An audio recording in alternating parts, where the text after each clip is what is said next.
BPSC 17वीं परीक्षा री exam को लेकर जो तमाम बीपीएससी के अभ्यर्थी हैं वो लगातार आंदोलन कर रहे हैं, अपनी मांग उठा रहे हैं। पटना का गर्दनीबाग स्थल अभी भी आंदोलन कर रहे छात्रों से भरा हुआ है। आपने बीते दिनों जो है तस्वीरें भी देखी थी कि एक बार फिर से जो है बिहार की राजधानी पटना में गर्म माहौल हो गया था और बीपीएससी अभ्यर्थी और पुलिस के बीच काफी नोकझोंक हुई। हालांकि पुलिस ने लाठियां तो नहीं भाजी, लेकिन बीपीएससी अभ्यर्थी जो है उनका आरोप था कि बाद में जाकर जो भी अभ्यर्थियों को पकड़ा गया, जो भी अभ्यर्थी जेल गए, उन पर कार्रवाई की गई, उन पर लाठियां बरसाई गई। देखिए, इसको लेकर प्रशांत किशोर ने एक बड़ा बयान दिया है। प्रशांत किशोर जो कि अभी सत्याग्रह कर रहे हैं पटना में, एलसीटी घाट पर उनका सत्याग्रह चल रहा है, सत्याग्रह आश्रम उन्होंने बनवाया है। तो प्रशांत किशोर ने बड़ा आरोप एक बार फिर से लगाई है। प्रशांत किशोर कह रहे हैं कि 1000 करोड़ रुपए का घोटाला जो है बीपीएससी ने किया है और अब री एग्जाम अगर होती भी है तो अभ्यर्थियों को कोई लाभ नहीं होने वाला है। यह सीट जो है बीपीएससी की जो सीट है वो पहले ही बिक चुके हैं। देखिए, इस मुद्दे पर बातचीत करने के लिए मेरे साथ पूर्व आईपीएस ऑफिसर अमिताभ दास सर मौजूद हैं। सर, प्रशांत किशोर ने एक बार फिर से बड़ा आरोप लगाया है, 1000 करोड़ रुपए का घोटाला। बीते दिनों तो प्रशांत किशोर को नोटिस भी चला गया था, क्या इस बार भी नोटिस जाने वाला है और प्रशांत किशोर ने जो यह बात कही है वो कितनी सत्य है?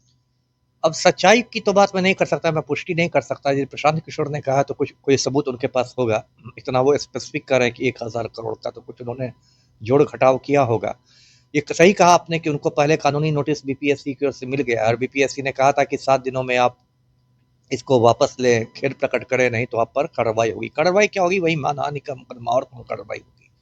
लेकिन इसके बावजूद प्रशांत किशोर अपने स्टैंड पर कायम है और अब इतना बड़ा इल्ज़ाम लगा रहे हैं, जिम्मेदार नेता है, इतना बड़ा इल्ज़ाम लगा रहे हैं तो इसमें तो कुछ सोचना पड़ेगा। और जिस तरह की देखिए बीपीएससी के साथ सबसे बड़ा संकट जो हो गया है वो विश्वसनीयता का संकट हो गया।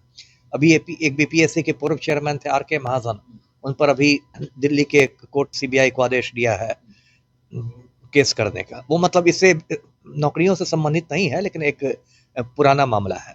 तो बीपीएससी के साथ एक बड़ा संकट विश्वसनीयता का संकट है। अभी देखिए पूरा 1.5 महीने में जो बीपीएससी अभ्यर्थियों का आंदोलन चल रहा है, दिसंबर में 3 बार लाठीचार्ज हो गया, 6 दिसंबर को, 25 दिसंबर को, 29 दिसंबर को। राहुल गांधी जो राष्ट्रीय स्तर के नेता हैं वो आके गर्दनीबाग में बच्चों से मिलकर चले गए। तो कहीं ना कहीं तो विश्वसनीयता का संकट है। इसलिए इस तरह के जब इल्जाम लगते हैं तो एक आम आदमी उस पर विश्वास भी कर लेता है कि हाँ बीपीएससी ने ऐसा किया होगा।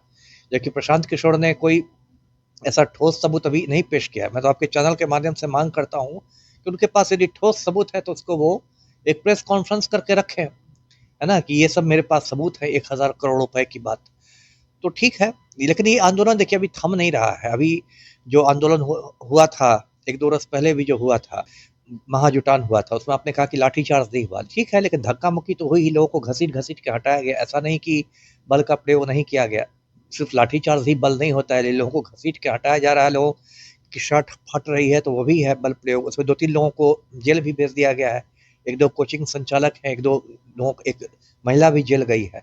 और आज 2 फरवरी को एक फिर गांधी मैदान में एक सत्याग्रह की शुरुआत थी। पता नहीं उसमें लोग जुटे हैं या नहीं, लेकिन एक फिर से गांधी मैदान में जुटाने का आह्वान रखा गया था।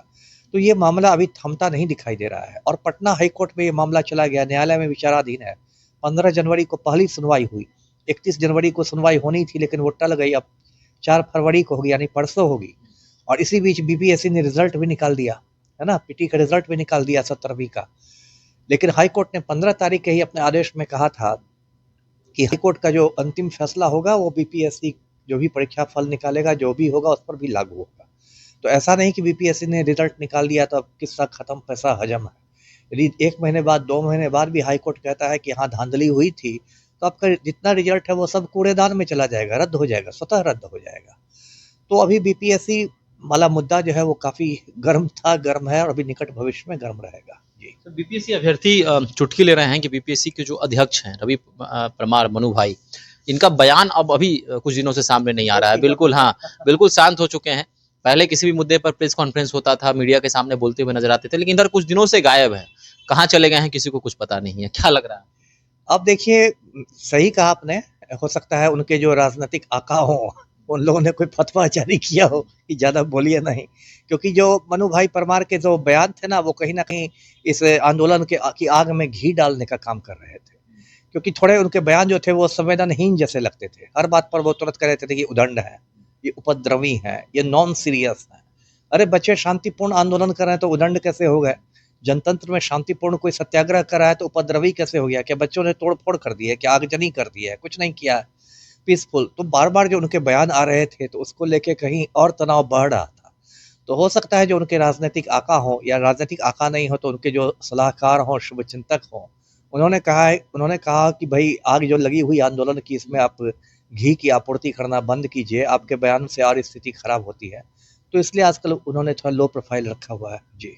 सर आंदोलन में कई खबरें आई। डीएम चंद्रशेखर ने भी अभ्यर्थी को थप्पड़ जड़ दिया, खूब चर्चा हुई, कार्रवाई की मांग की गई। साथ ही साथ कई पुलिस वालों के नाम आए जिसमें अभ्यर्थियों पर उन्हें लाठियां बरसाई, किसी का हाथ टूटा तो किसी का माथा फूटा, तमाम तरह की तस्वीरें सामने आई थी।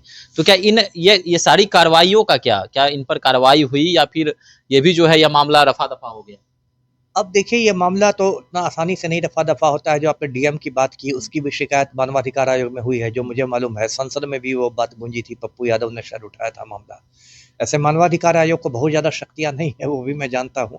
लेकिन तब भी और मुझे लगता है कि 29 दिसंबर को जो लाठीचार्ज वगैरह हुआ था, वाटर कैनन सब छूटा था, उसके बाद तो शायद सीजेएम कोर्ट में परिवाद पत्र भी दाखिल किया गया है, कुछ पुलिस अधिकारियों पर केस भी किया गया है। जैसा प्रशांत किशोर ने कहा भी था कि हम लोग किसी को छोड़ेंगे नहीं। तो ये सब हो रहा है। ये बात देखिए केस हो या नहीं हो, मोटी बात मैं ये कहता हूँ कि हम लोग को आईपीएस की ट्रेनिंग में यही सिखाया जाता था कि न्यूनतम बल प्रयोग करना है, मिनिमम यूज ऑफ फोर्स करना है। आप यूक्रेन के मोर्चा पर नहीं ना लड़ रहे हैं, आप अपने देश के नागरिकों से निपट रहे हैं। तो आजकल तो मैं देखता हूँ कुछ समझ में नहीं आता। आजकल तो लगता है आंसू गैस का प्रावधान ही खत्म हो गया है या आंसू गैस का स्टॉक ही खत्म हो गया बिहार पुलिस के। ये बहुत पुरानी प्रक्रिया है, एसओपी है कि लाठीचार्ज के पहले आपको आंसू गैस छोड़ने हैं, टीयर गैस छोड़ना है, और आंसू गैस से यदि काबू नहीं हो तब जाके आपको लाठीचार्ज करना है। लाठीचार्ज से काबू नहीं हो तब गोली चलानी है। वो पूरी प्रक्रिया अंग्रेजों के ज़माने से बनी हुई है। लेकिन आजकल तो मैं टीयर गैस का मतलब लगता है भूल गई है बिहार पुलिस की। आंसू गैस भी कोई चीज़ होती है, ये तो सीधे लाठी ही चला देती है। और वो भी लाठियाँ ऐसी कि लड़कियों पर मैं देखता हूँ एकदम पहलवान छाप पुरुष सिपाही लोग लाठियाँ बरसाते रहते हैं, जो कि बहुत दुर्भाग्य की बात है। जी। चलिए, तो अंतिम एक और सवाल सर, 4 तारीख को परसों जो है हम फैसला आने वाला है। क्या लग रहा है अभ्यर्थियों के मन में ये सवाल हमेशा से है, आप हमेशा आवाज उठा रहे हैं, तो क्या फैसला आ सकता है? नहीं, परसों देखिए फैसला नहीं आ सकता है। जो मेरी समझ है, जितनी कानूनी समझ, इतनी आसानी से फैसला नहीं आता है। देखिए 15 तारीख को जो सुनवाई हुई थी, पहली सुनवाई, उसमें बीपीएससी को नोटिस जारी किया गया था। मतलब याचिकाकर्ताओं ने जो बात रखी थी एफिडेविट के माध्यम से, बीपीएससी को कहा गया था कि आप इसका जवाब दें। कानूनी भाषा में जिसको काउंटर एफिडेविट कहते हैं, प्रति शपथ पत्र कहते हैं हिंदी में। तो अब पता नहीं बीपीएससी ने वो जवाब दिया है या नहीं, नहीं मालूम है। कई बार जवाब दिया जाता है, कई बार और समय मांग लिया जाता है जवाब देने के लिए। तो दोनों ही स्थितियों में परसों फैसला नहीं आएगा। यदि बीपीएससी ने जवाब दे दिया होगा तो उस जवाब के बिंदुओं पर बहस होगी। जो सरकारी वकील होंगे वो कहेंगे कि ये जवाब संतोषजनक है, जो याचिकाकर्ताओं के वकील कहेंगे वो कहेंगे कि इस जवाब में कोई दम नहीं है। तो वो बहस होगी, वो बहस 1 दिन भी चल सकती है, 2 दिन भी चल सकती है। इसलिए परसों कम से कम फैसला नहीं आने वाला है। कितनी भी जल्दी फैसला आए उसमें अभी 2-3 महीने लगेंगे। जी। चलिए, तो परसों फैसला नहीं आने वाला है, बड़ी खबर है। आने वाले 1-2 महीने में जो है यह मामला जाएगा और उसके बाद फैसला आएगा। तो अभ्यर्थी जो पूछ रहे थे क्या 4 फरवरी को क्या फैसला सुना दिया जाएगा, क्या अभ्यर्थियों को राहत मिल जाएगी, तो अभी आसानी से राहत नहीं मिलने वाली है। तो आपको क्या लगता है? आप भी हमारे साथ कमेंट बॉक्स में अपनी राय रख सकते हैं। धन्यवाद।